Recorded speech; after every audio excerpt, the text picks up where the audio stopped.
안녕하세요. 포유환율연구소입니다. 최근 한 10일 동안 리스크 관리에 대해서 제가 얘기를 많이 했습니다. 그리고 분석이 리스크 관리의 시작이고, 경영학에서 얘기하는 각종 경제 이론, 경영학에서 리스크 관리 이론, 특히 재무 관리나 그 다음에 그 투자 이론에서 이제 리스크 관리 방법이 다양하지요.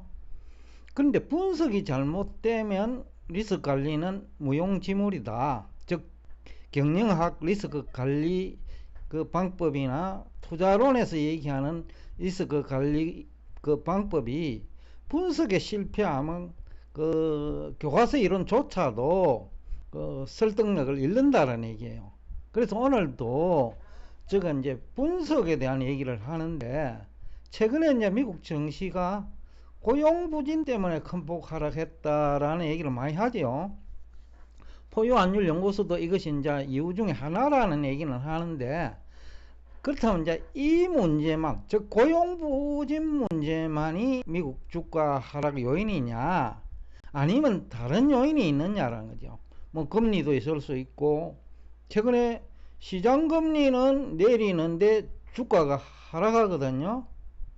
그러면 기준금리 인하를 반영한다면 시장금리 하락이, 그럼 주가 하락할 수 있다는 얘기예요. 기준금리 인하해도. 그러니까 기준금리 인하가 호재가 아닐 수도 있다라는 얘기예요. 어떤 때는 기준금리 인하가 호재가 되지만은 어떤 경우에는 기준금리 인하도 악재가 될 수 있다라는 것을 보여주고 있는 거죠. 최근 7 내지 최근이라기보다 지난 7월 8월 그 고점 대비 제법 내렸죠. 나스닥 같은 경우 100 같은 거 이마이 넘어 가지고 지금 18,000까지 와가 있으니까 거의 10% 이상 빠진 듯 한데, 그리고 기술적 반등도 했지만 또 최근 10일 동안 제가 그 리스크 관리 방송을 한 이후로 많이 빠졌거든요. 근데 대부분 이제 정권 전문가들은 고용 부진에서 원인을 찾고 있다. 즉 기준금리 인하는 대단한 호재인데 고용 부진이 문제다. 그래, 그런 이유 때문에 주가가 하락하는 것처럼 얘기하는 사람 많아요. 물론 이것도 일부분은 맞다 이거죠. 그렇지만 이제 분석을 하는 사람은 다양한 요인을 살펴봐야 돼요. 그러니까 호재들도 있을 거고 악재들도 있었는데, 호재는 얼마나 큰 재료이고 악재는 얼마나 큰 악재이냐, 그것을 이제 체크해 보는 것이 중요하죠. 문제는 이제 최근 기술주 주식들이, 그죠? 그 고용 발표 이전에도 다우존스와 달리 조정 압력을 받았거든요. 인텔 그 많이 받았고 영업 실적이 안 좋아가지고, 브로드컴도 지난 금요일날 10% 이상 빠졌거든요. 실적이 안 좋아가지고.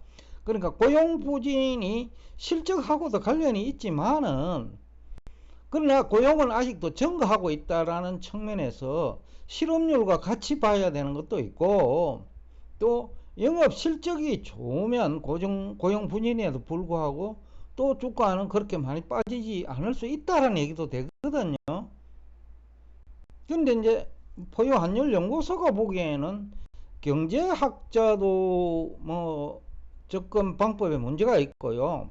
가장 큰 문제는 수요 이론부터 문제가 있다고 보는데, 경제학자, 경영학, 경제학을 전공한 사람은 가격이 하락하면 수요가 증가한다고 얘기하잖아요. 근데 수요가 증가하면 또 가격이 상승하잖아요. 지금 이론 자체에 모순이 있다는 거예요. 가격이 하락하면 수요가 증가한다는 얘기하고, 수요가 증가하면 가격이 상승한다는 얘기는 모순이 되거든요. 그렇다면 이것이 우하향할 수 있느냐라는 얘기하고 관련되어 있단 말이죠. 그래서 경제 이론도 어떻게 보면 모순이 많지만은, 그 경영학 이론도 사실상 경제 이론에 바탕하고 있는 이론도 적지 않기 때문에, 그 투자 이론이나 재무관리 이론, 그저께 얘기한 대차대조표 해석하는 거, 이것들이 그 교과서 이론과 맞지 않을 수가 있어요. 그래서 포유 환율 연구소가 인식하는 악재들은 뭐 한 6개, 7개 이상이에요, 지금. 첫째는 기준금리 인하가 호재 성격만 있느냐는 거죠. 최근에 이제 시장금리가 기준금리 인하 기대감을 반영해가 많이 내리고 있죠. 근데 시장금리가 내려도 주가는 하락하다는 거예요. 그 얘기는 기준금리 인하해도 주가 하락할 수 있다는 얘기거든요. 또 하나는 정시 에너지가 분산된다. 과거에는 나스닥 100 중심으로 주가 올라가 S&P 500이 오르고 다우존스가 오르고 이런 형국이었단 말이죠. 근데 뭐 7월 들었습니까? 에너지 분산이 일어난다는 거죠. 다우존스 쪽으로 돈이 나가고 러시아 리천에도 돈이 빠져나가고 그 다음에 환율 엔화 쪽에도 빠져나가고 그러니까 또 정치 예탁 자금도 빠져나가고 막 여러 가지 이유가 있다. 에너지 분산 문제가 있다. 그 다음에 이제 채권 시장과 주식 시장이 그 보완관계 되어 있어요. 부부와 같은 건데 부부가 보완관계 되어 있지만은 뭐 갈등 관계 아니면 대체 관계 뭐 이런 관계도 있거든요. 그래서 채권 시장은 주식 시장과 보완관계 성격보다는 그 기업들이 영업 실적이 받쳐주지 않으니까 국채 중심으로 뭐 돈이 이동하지요. 그러니까 지금은 대체 관계라는 거죠. 보완 관계가 아니라는 거예요. 근데 이것도 문제가 있다. 그래서 시장 금리가 내려도 주가도 내린다라는 거예요. 주가 올라면 보완 관계 되는데 그 다음에 대형 기술주 영업 실적 악화는 그 실제로 기술주 영업 실적 악화되는 몇 개 기업 있잖아요. 뭐 몇 개가 아니겠죠.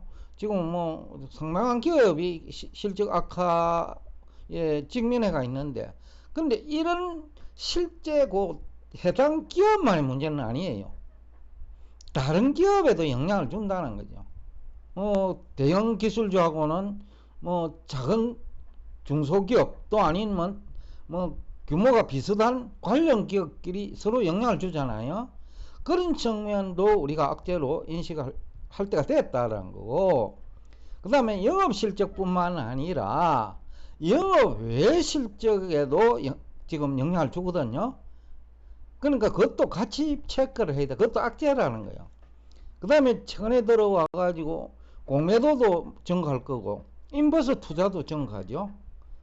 그러니까 이제 힘이 이제 방향이 바뀐 거예요. 물리학에서 이제 힘의 합성 얘기와 같은 얘기인데 같은 방향이면 힘을 합성하면 뭐 플러스를 해도 돼요. 근데 반대 방향이면 힘이 그건 상쇄시키잖아요. 그러니까 굉장히 힘든 거죠. 제가 세미나 할 때 강호동, 이만기, 추승훈 우리나라를 대표하는 힘이 있는 사람들의 힘을 모두 다 합하면 정상적이라면 굉장한 힘이 되죠. 그런데 그 3명이 아주 팽팽하게 겨룬다면 방향을 달리해가 힘이 제로가 될 수 있다는 거예요. 그러니까 그거는 합성하면 개개인의 힘은 강하지만은 힘을 합성하면 제로가 될 수 있다. 그래서 공매도와 인버스 투자는 올리려고 하는, 즉 상승을 기대하는 측면에서 보면 굉장한 부담스러운 힘이 된다는 거예요. 반대의 힘이다. 그래서 이런 문제도 있다. 그 다음에 주식시장 내 전반적으로 에너지 분산이 일어나면서 조정을 받으면 화폐 유통 속도가 현저하게 둔화돼요. 그래서 이것도 큰 악재라면 악재다. 그 다음에 앞시간에 비해서 문제만 얘기했는데, 즉 대차 대조표 손익계산서도 같은 문제를 안고 있어요. 지금 현 시점의 손익계산서와 대차 대조표가 잘못돼 가지고 또 손익계산서에 반영될 수도 있거든요.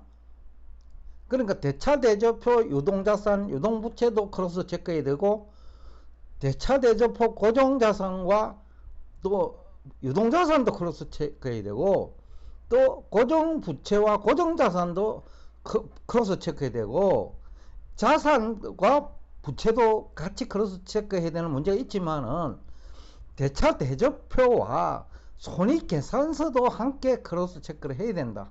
그렇게 보더라도 이것도 지금 악재 중에 하나다라는 거죠. 그래서 악재가 여러 개 있고 호재는 그런데 이렇다 할 만한 큰 호재는 없다. 기준금리 인하가 조금의 호재 성격은 있지만은 지금은 아닌 것 같다. 즉 그 채권시장과 주식시장이 지금은 대체관계에 있다. 보완관계 아니다. 부부가 힘을 합치는 그런 시기가 아니고 부부가 갈등하는 시간이다. 그래서 지금은 호재 성격은 그래 크지 않다. 그래서 악재가 많다라는 그런 생각을 하고 있거든요. 그래서 제가 그 뭐 약 한 달 전에도 지난 4월 저점보다는 결국은 10월 말까지는 저점이 낮아질 가능성이 높다라는 한 이유 중에 하나예요. 그러니까 여러분들이 분석이 자체가 리스크 관리이기 때문에 그 유튜브에서 많은 얘기들이 하지요. 공영방송도 출연하시는 분들이 제가 볼 때는 지식의 사각지대가 아주 많은 분들이 출연하는 것 같아요. 그 중에서 뭐 경제학자야말로 지식의 사각지대가 어떻게 보면 뭐 일반인들보다 더 많을 거예요. 앞에서도 수요 이론 얘기했는데 그 가장 기본적인 이론 뭐 고등학교 때 배우잖아요 그게. 근데 고등학교 때 배우는 게 경제학자들도 잘 안 된단 말이에요. 다른 뭐 경제 이론은 말할 것도 없겠죠. 언젠가 제가 수학 얘기를 했는데 원의 면적을 구할 때 파이알 제곱을 한다는 것은 초등학교 5학년부터 대학생까지 다 알아요. 근데 왜 그렇게 하느냐고 물으면 초등학생도 모르고 대학생도 몰라요. 그것도 스카이대 출신이 몰라요. 그 얘기는 무슨 얘기냐 하면 제대로 공부가 된 사람이 없다. 경제 경영학도 마찬가지라고 저는 보거든요. 그런 측면에서 이제 지식의 사각지대가 너무 많기 때문에 분석이 안 되는 거죠. 쉽게 얘기하면.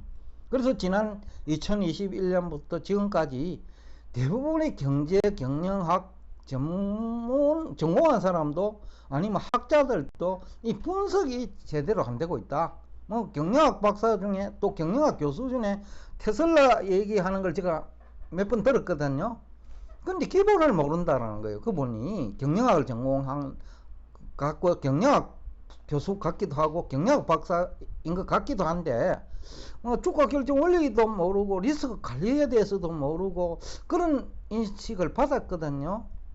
그러니까 그분도 경영학 교수지만은 리스크 관리에 대해서 분석에 가장 리스크 관리의 시작이라 하는 것은 모르고 있는 것 같다. 그리고 앞에서 얘기한 대로 수요 이론 자체도 굉장히 난해한 거예요.